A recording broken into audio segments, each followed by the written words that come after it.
All right, one of the important off-field realities that will affect the on-field product in 2022, the future of Aaron C. Rodgers. I used to say Aaron J. just because I assume everyone's middle initial is J, just for fun. I think it's Aaron Charles Rodgers. We've been down this path before.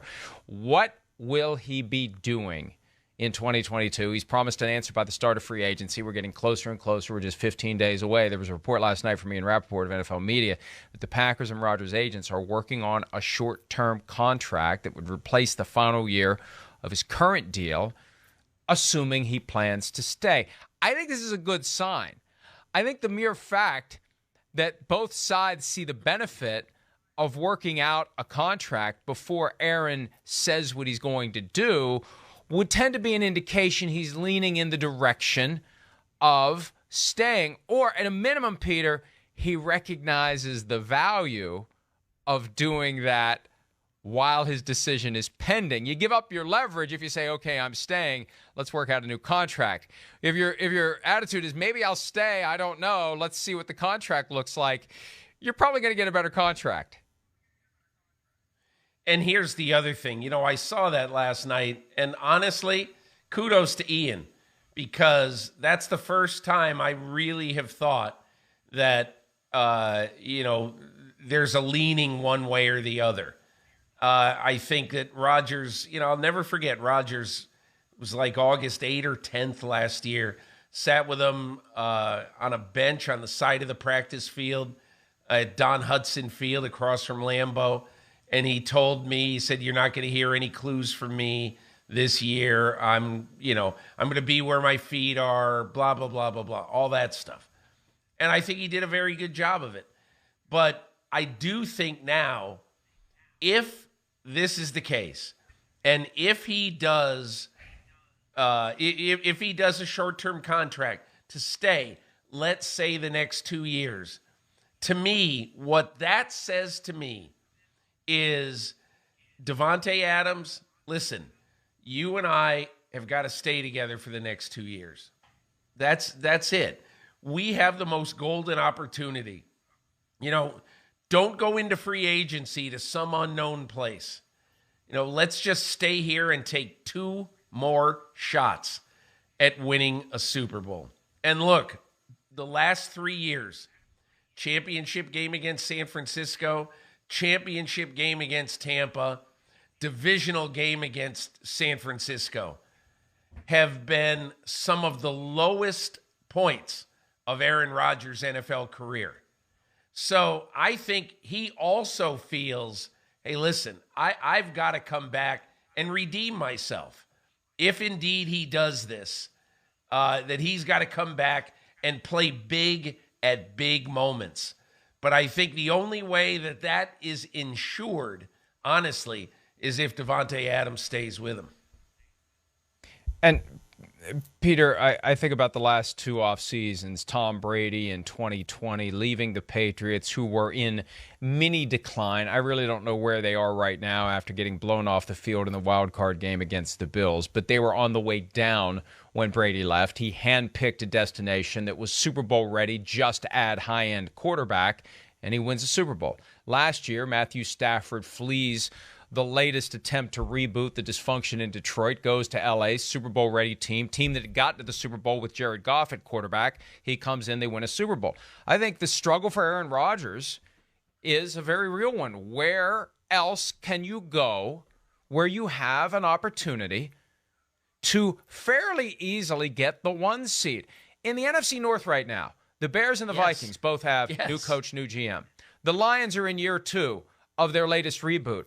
You can run that division. You can win enough games in that division. It'll make the difference between being the 1 seed, the 2 seed, the 3 seed, the 4 seed. Yes. So why would you want to go anywhere else? There's no team in the AFC that you can point to and say, hey, they're in position to really kick ass and take names this year, because the rest of the AFC is so damn competitive. His best place to get back in the same position he's been the last 3 years in the playoffs, at a high level, 1 seed the last 2 years, as you mentioned, 3 years ago, NFC Championship, is to stay exactly where he is. And he's probably coming to that realization. Here's the other thing, Mike. You don't often get into a situation where, they got 9 of their games are at home this year, even though one of them is in London. I cannot imagine that game in London is not going to be a dominant cheesehead crowd. I mean, the Packers have never played in Europe, never played a real game in Europe. So every fan from Denmark to, the south of France is going to converge on Tottenham Stadium in October and go nuts for the Packers. I was talking to somebody, who's from England, who now lives here. He goes, mostly we don't scalp tickets to games because we just don't. If we can't see a game, we'll stay at home and we'll watch the game on TV. But he said that is a game where if you're a Green Bay fan, you have to go to that game, and you will go to that game somehow by hook or by crook. See, this is a really cool thing. I did that. Hey, Mike, I don't know, 6 or 8 years ago, I was visiting. I have family over in England. And my brother and I, my late brother now, we walked across Abbey Road and we got a picture of ourselves doing it. Just like every other podunk tourist has ever done when they visit that area of London. But look, this is, you're absolutely right. It's a golden opportunity for the Packers over the next 2 years to again win home field and finally fulfill that wish of a second Super Bowl for Aaron Rodgers. Did you go shoes or no shoes when you crossed Abbey Road? I went shoes. Because Paul has no shoes. Paul has no shoes. Barefoot. Yeah, I know. Barefoot, he crossed I Abbey buried Road. Paul. And they buried Rodgers in that picture. They didn't put him in the picture, so there were a lot of people yesterday trying to interpret the messages the same as taking the old 12-inch vinyl and spinning it backward. What's the message? Because Rodgers, neither Rodgers nor Jordan Love is in that photo. Maybe they'll have no quarterback at all in 2022 as they go to London. And you know what? That may be a weird little cosmic sign for Aaron Rodgers, too, because he said he would like to play a game in London. They were the last team. They are the last team to do it.